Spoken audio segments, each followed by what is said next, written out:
Seorang pemuda bernama Riko Ariska berusia 21 tahun tega mengakhiri nyawa mantan pacarnya Elisa Siti Mulyani yang berusia 22 tahun saat itu. Peristiwa ini terjadi pada 8 Februari 2023 sekitar pukul 10 malam waktu setempat di Jalan Stadion Badak, Kabupaten Pandeglang, Banten. Peristiwa keji ini terungkap karena sebelum diakhiri nyawanya, korban dan pelaku sempat ribut dan korban sempat berteriak meminta tolong, sehingga seorang santri yang kebetulan saat itu berada di sekitar lokasi mendengar kejadian tersebut. Namun, saat santri tersebut mendatangi sumber suara untuk berniat melerai, yang dia dapati adalah seorang wanita yang telah tergeletak berlumuran dan sudah tidak bergerak. Dengan segera, santri tersebut melapor ke polisi yang saat itu sedang melakukan patroli di sekitar stadion. Siapakah Elisa Siti Mulyani? Elisa lahir di Serang, berusia 22 tahun, merupakan seorang mahasiswi di salah satu perguruan tinggi swasta di kota Serang. Korban merupakan putri bungsu dari Bapak Tubagus Hadi Mulyana, seorang pengusaha dan juga merupakan wakil ketua umum bidang organisasi kaderisasi keanggotaan atau OKK Kadin Provinsi Banten. Menurut sang ayah, meskipun korban merupakan anak bungsu, namun ia bukanlah anak yang manja. Dia adalah anak yang mandiri dan rajin beribadah. Selain itu, korban merupakan mahasiswi yang aktif dalam kegiatan di kampusnya, tutur sang ayah. Selain sibuk kuliah, korban juga saat itu bekerja sebagai mitra input data di Badan Pusat Statistik atau BPS Kabupaten Pandeglang. Dia mulai bekerja dari Januari 2023. Riko Ariska adalah seorang laki-laki berusia 21 tahun. Dia tinggal di daerah yang sama dengan korban, yaitu di Kelurahan Saruni, Kecamatan Majasari, Kabupaten Pandeglang, Banten. Riko adalah mantan pacar korban. Mereka berdua pernah menjalani hubungan pacaran selama 5 tahun. Hubungan tersebut bermula saat mereka masih sama-sama duduk di bangku SMA. Dan di saat kejadian, mereka sudah pisah.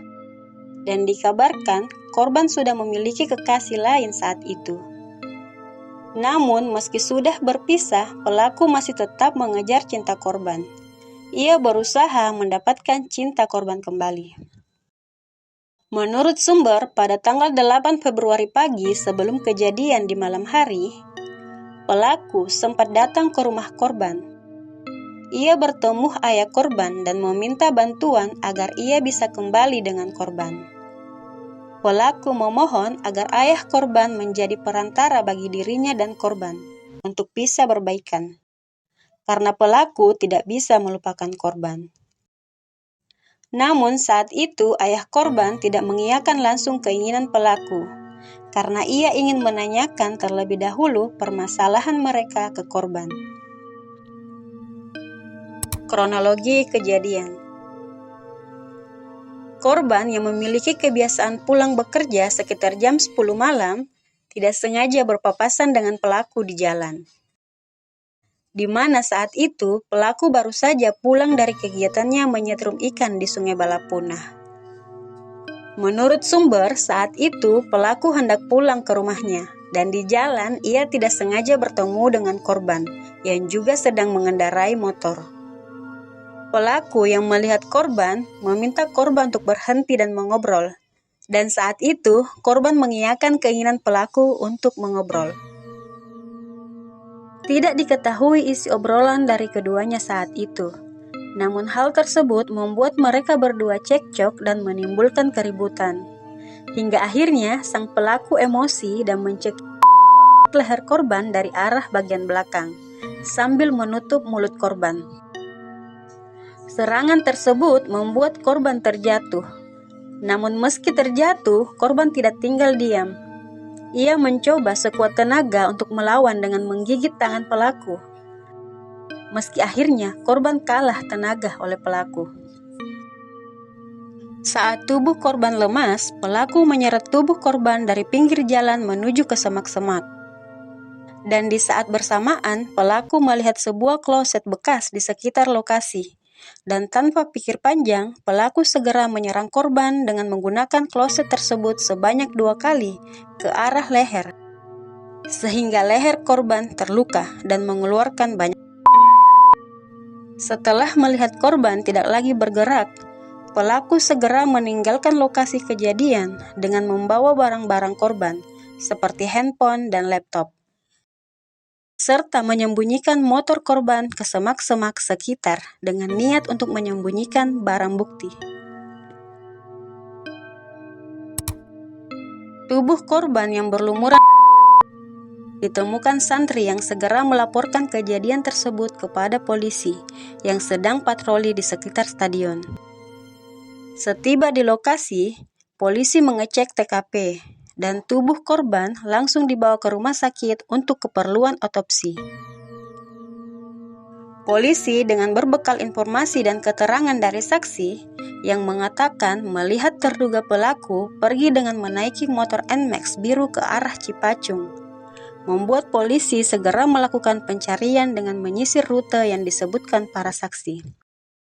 Hasilnya, polisi berhasil menemukan motor NMAX berwarna biru yang dicurigai dikendarai tersangka di salah satu rumah warga yang ada di Kampung Cipacung, Majasari. Menurut sumber, penangkapan dilakukan pada malam itu juga. Polisi bergerak dengan cepat dan berhasil menangkap pelaku kurang dari 30 menit dari waktu kejadian. Polisi menangkap pelaku di rumahnya dan segera melakukan penggeledahan. Dari hasil penggeledahan ditemukan HP dan laptop korban di rumah pelaku. Dan dari hasil interogasi, pelaku mengakui kepada polisi bahwa ia telah mengakhiri nyawa korban. Menurut sumber, motif penghilangan nyawa ini karena masalah percintaan. Pelaku merasa cemburu karena setelah putus dengannya, korban memiliki pacar lagi. Menurut sumber, Riko mengakui ia menyesal telah melakukan penghilangan nyawa pada korban. Saat itu, dia merasa emosinya terpancing. Karena katanya, ia merasa dibohongi oleh korban. Saya sakit hati, dibohongin, dihianatin, terasa gelap aja gitu. Saya hilaf dan menyesal, ujar Riko. Hukuman. Atas tindakan kejahatan yang telah Riko lakukan dengan menghilangkan nyawa korban, pelaku dijerat dengan pasal 338 KUHP pidana tentang penghilangan nyawa dengan ancaman maksimal 15 tahun kurungan.